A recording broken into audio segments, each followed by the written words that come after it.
Good day. The meeting between President Donald Trump and President Putin now has a date and a venue.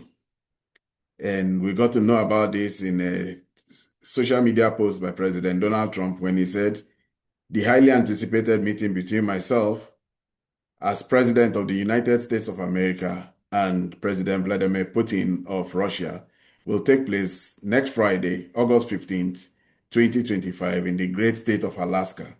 Further details to follow. Thank you for your attention. Alaska. Nobody saw that one coming.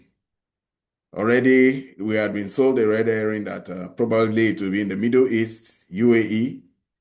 We had also heard the name Rome being pandered and even Hungary, but nobody thought about Alaska. It is pertinent to understand where Alaska is. Alaska was once a Russian province. Alaska is now an American province, so far flung from the American subcontinent body. It's not contiguous with the American body. It's very far. It's closer to Russia, very, very close to Russia. In fact, Alaska is only 55 miles away from Russia. The Russians may feel comfortable that Alaska is closer to home than possibly all the path they would have to take to get to any other location close to, around, or near Europe. They have cause to worry. President Putin has cause to worry because the machinations of the Europeans, particularly the British, can never be understated or underestimated. So Alaska it is. And Alaska is a big surprise. No one saw it coming, but now we'll have to find out why possibly Alaska and get to understand the thinking that may have informed the choice of Alaska. Good day and welcome to my channel, Ebimo Amongo's Perspective on Global Affairs. If you're new to this channel, please subscribe. If you have any opinions regarding the video, please put them in the comment section. Do well to like and share. Alaska is very, very close to America. If we look through the map, we can see that Alaska is just very close to, just separated between America, between Russia by the Bering Strait. In fact, there are some parts of Alaska that is just a few miles apart from some islands that are a few miles apart from Russia. That's how close it is. And if you look at the Russian country, Russia is a vast country with 11 time zones. The eastern part of Russia is not so well populated, but that eastern flank is a flank that the Russians have done so well to put a lot of military bases in, since it is also it constitutes part of their Pacific Fleet. Alaska is almost like home to the Russians, especially since they sold Alaska to the Americans in 1867 under a sales agreement that expanded America to that part of the world and improved relationship then between Russia and America. I would hazard to say that the choice of Alaska may have been at the behest of the Russians, because they don't want to take anything to chance, and probably the Americans under Putin saw reason with them. Because while it has been said that it possibly could be this summit could have taken place in Russia, it could have in Europe. Rome was taunted, but Rome quickly said they were not going to host it. Meloni said Italy was not in favor of hosting it. Hungary too had been taunted, and the Middle East. But you would want to bother that we know of the power and the influence and the reach of some Secret Service agents of the MI5, the British, the MI6, and the Mossad. UAE is one of the countries that signed the Abraham Accord, and because of that, UAE is particularly overrun now by Mossad agents. Israelis are very much a part of the UAE's firmament now. They just blend in, and they carry a lot of operations against many Arab states from the UAE, because UAE signed that Abraham Accord and opened up their country to the Israelis, and nobody will underestimate the influence, power, and reach of Mossad in infiltrating a meeting said to be going on in any Arab country. Also, we know the power and the reach of the British using the MI6. They just may not be comfortable for the Russians, and for that reason, Russia chose that maybe the Middle East is not good. Besides, Putin will have to fly over a lot of unfriendly territories. Now the world has changed. The Caucasus has really changed, and the Iran-Israel war just got to show the hand that Turkey and Azerbaijan plays in modern-day geopolitics around that area. There's reason not to trust that Putin's plane will be safe if it passes through the Caucasus going to the Middle East. Especially as we got to know that after a visit to Azerbaijan, the Iranian president, Iraini, the last one, disappeared. Nobody knows what happened to him, but many people believe that something extraordinary may have happened to his helicopter then. It disappeared, and the Iranians chose to consider it to be an accident. But many people think that because Azerbaijan, though they were showing friendly relationship with reaching out to Iran, they still had strong influence and strong relationship with Israel, as this Iran-Israel war ended up showing. They may have had a hand in the disappearance of that helicopter. So many people feel that Putin just didn't feel the Caucasus were safe in this period and time when Azerbaijan and Armenia have become clear and present, clear antagonists of the Russian nation. Even today, Azerbaijan and Armenia signed a peace accord in the White House, where they offered a very important critical corridor to Trump, namely the Trump corridor, the Zanguzhe corridor, where they are opening, Armenia is opening up a route from which Azerbaijan could get into an enclave closer to Turkey and facilitate access to the Americans just by the border of Iran. So that is now a no-go area for the Russians. Putin knows that it's not safe. These are not days that you take chances and you want to find out. It may just be too late.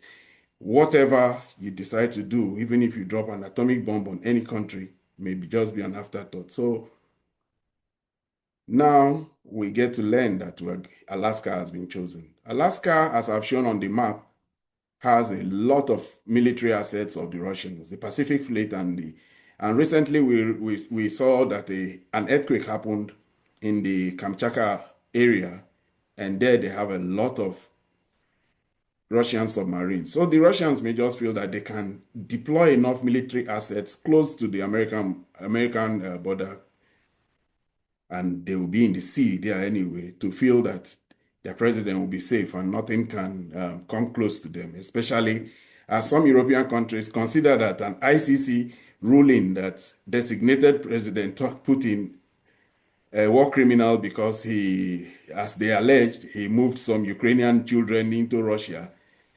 The ICC, weaponized by the West then, when it came to Russian matter, but not having any fun when it comes to matters of Israel and some matters of European countries, designated Putin as a war criminal. And for that reason, he has reason to be worried.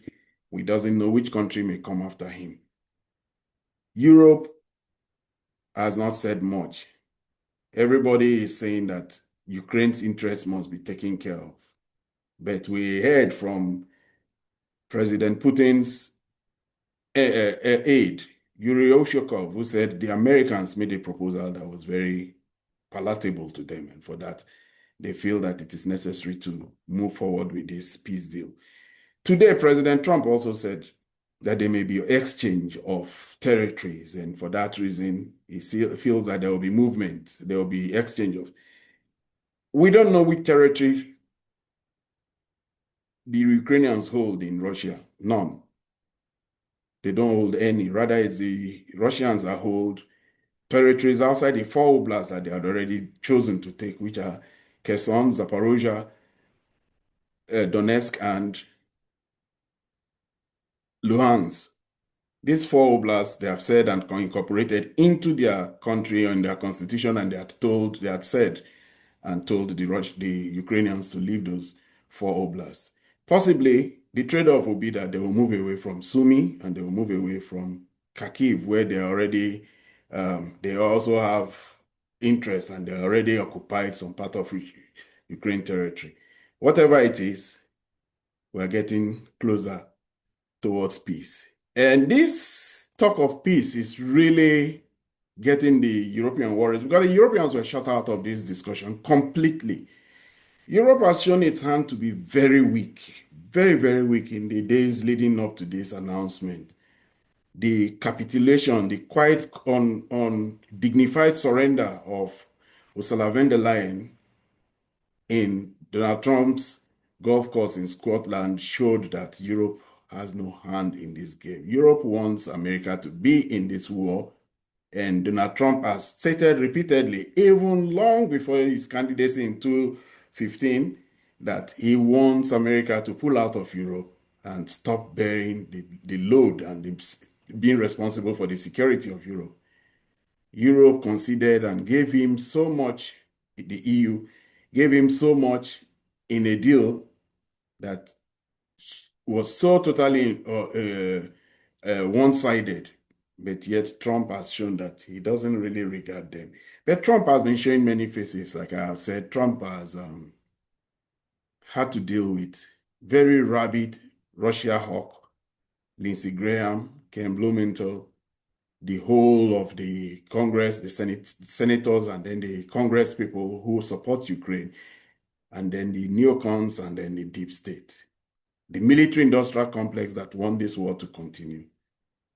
But they have come to meet a hope. They have come to meet a Trump who has the Nobel Peace Prize in his sights. He wants it and he will do everything. So today, he did sign another peace deal between Azerbaijan and Armenia. He will notch that up, put it in his kitty, and is looking forward to a peace deal between Ukraine and Russia. The Europeans, I have said repeatedly, are quiet, mute, worried, suffering from separation syndrome. But today, the former defense minister of Britain said that it is very important that Russia, the countries of Europe should be carried along because they have a skin in the game. They should be part of that meeting. And for him, the European leaders need a place in the upcoming peace talks. Ben Wallace believes that Ben Wallace was former defense minister in Britain. He was there between 2021 and 2023. He was there for a while. And he is one of the people who was very dogged in Ukraine's side and surged and sent a lot of arms to Ukraine. And he believes that there are two other nuclear powers in NATO, France and Britain, and it is very important for them to be part of the European powers that should be in that meeting. He obviously failed to mention Germany, who is one of the biggest supporters of Ukraine. So he is insisting. He's the only one who has really come to say anything. He can say that now because it's in the Conservative Party. Keir Starmer has been quiet. Macron put out a tweet and said whatever it's been done should be fair to the Ukrainians. Merz has not said anything. Ursula von der Leyen has not said anything, and neither have we heard from Kaya Kallas. But Putin seems to have gotten a surge of optimism, whatever you want to call it, or just as an assurance and security. Putin acted very extraordinary today. He reached out to almost all the leaders around him, those in BRICS and all those in the Central Asia countries of Kazakhstan, Uzbekistan, every single country of the CSO security arrangement. He reached out to all of them to tell them about the 3 hour meeting that he had with Witkoff and what was proposed by Witkoff. He was possibly telling all these countries so that they will know what they have as expectations. He reached out to Xi Jinping, and Xi Jinping, and all were grateful. He reached out to Xi Jinping of China, Modi of India, Ramaphosa of South Africa. He reached out to the Kazakhstani leader and the Turkmenistani leader. He reached out. Putin has been busy today making phone calls and telling them about this upcoming meeting. He is making sure that they are aligned, and from the sense we get from all that has been going on, it may just be that the end of the Ukraine war as we know it may be coming to fruition. The thing here now is that there's a possibility that the Europeans will tell the Ukrainians, who is their proxy, not to accept the terms of the deal.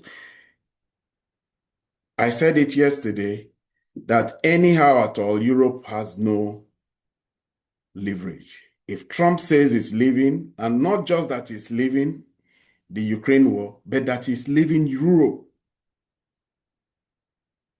that is one strong pressure point, one strong point of pain he can put on Europe for them not to continue with this war, for them to reconsider and accept that they have been defeated by the Russians. Putin has defeated not only Ukraine, Putin has defeated the EU, and Putin has defeated NATO. Trump just wants the world to know that it was not his war, he did not start it. His own mission is to end it. But I have said severally that peace is Trump's off-ramp.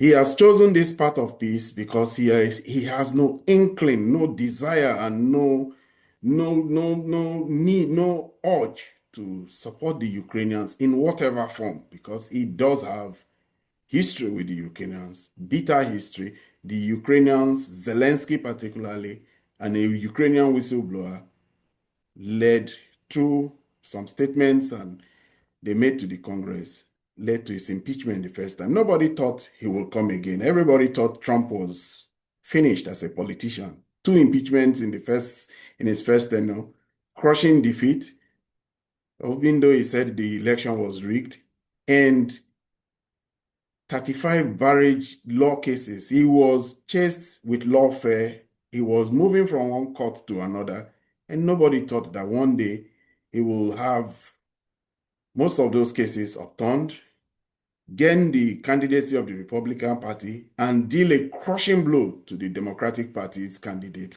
Kamala Harris. That's what he did. He performed something extraordinary in history. It's only in countries like Pakistan, Nigeria, and some third world countries that you tend to see reverent leaders, people whose supporters believe in them and they follow them no matter what the country or the government or is doing against them. Trump was an aberration in American politics, and now it is here. It's a good thing that he has won the gap of peace. He has said, this is what I want. What really will he be giving the Ukrainians? That's really the thing. Many people have said that there will be an exchange of territories. That simply means that Russia gets to keep what they already have. It may also be that there will be certainty that in a treaty, because the Russians say they don't want a ceasefire, they want a complete and full treaty.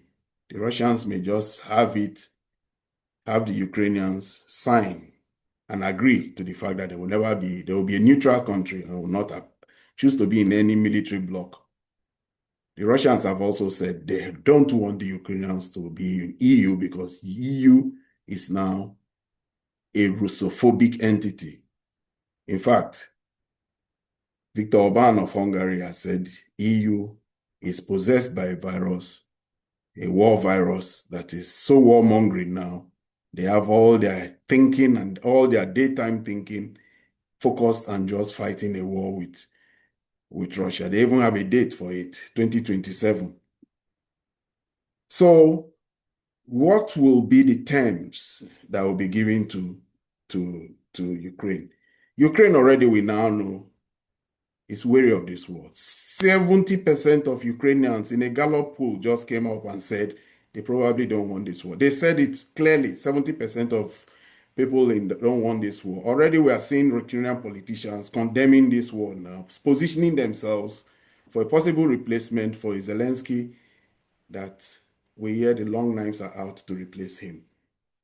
Some politicians in the radar of Ukraine are already beginning to put themselves forward, talking about the war, talking about how Ukraine has lost its sovereignty, talking about how the unrelenting assault on Ukrainian youths by the conscription teams all across Ukraine is damaging. These days we see videos of women fighting these conscription teams, trying to grab young men on the streets.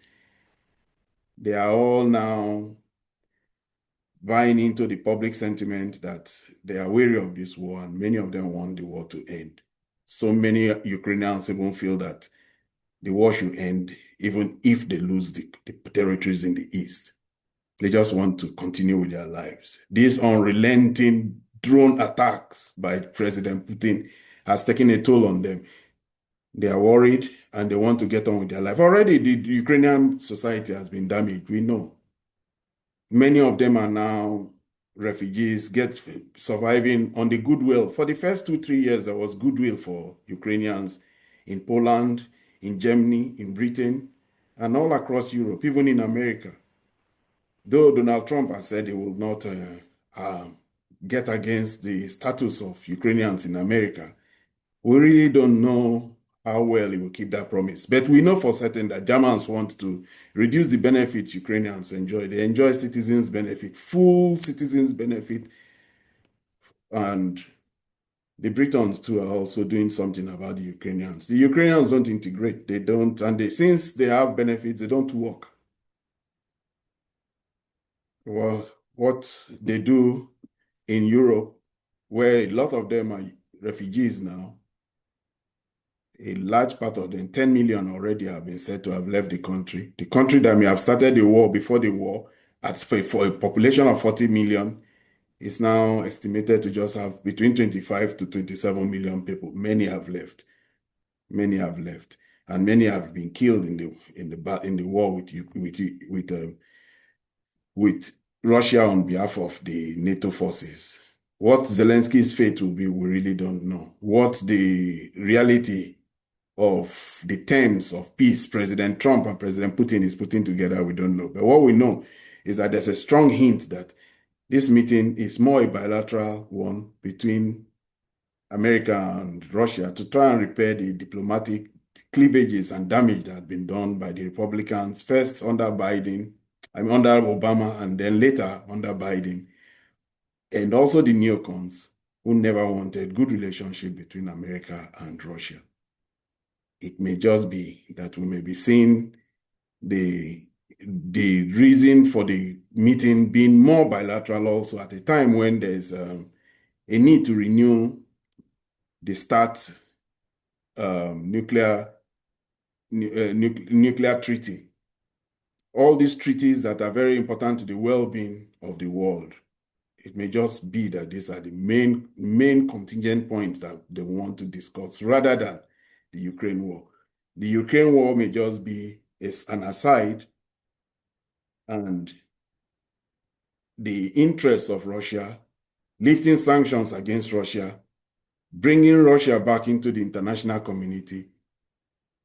They just have to give a lot to Russia so that Russia can say, okay, this is enough for us to say we are not doing this war anymore, but we need to have a framework and a treaty framework under which we can agree to the end of this war. That is what I think, but in the coming days, we will get to know more about what Trump and Putin will mainly be focusing on. We all know that for sure the Ukraine war is winding down. Even if it's not winding down, it is going through a slow pace, even though you will not know that in the battlefronts where the Russians are making advances at their fastest pace since the beginning of the war.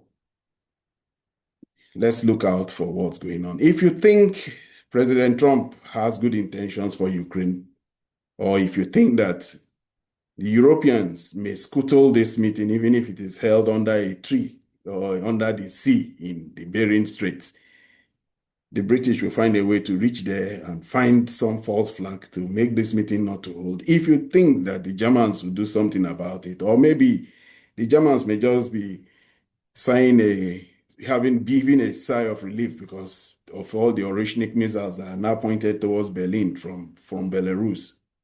If you think that they want to see the end of this war, put your thoughts in the comment section. And if you are new to this channel, please subscribe, like, and share. Until I see you in my next video. Goodbye.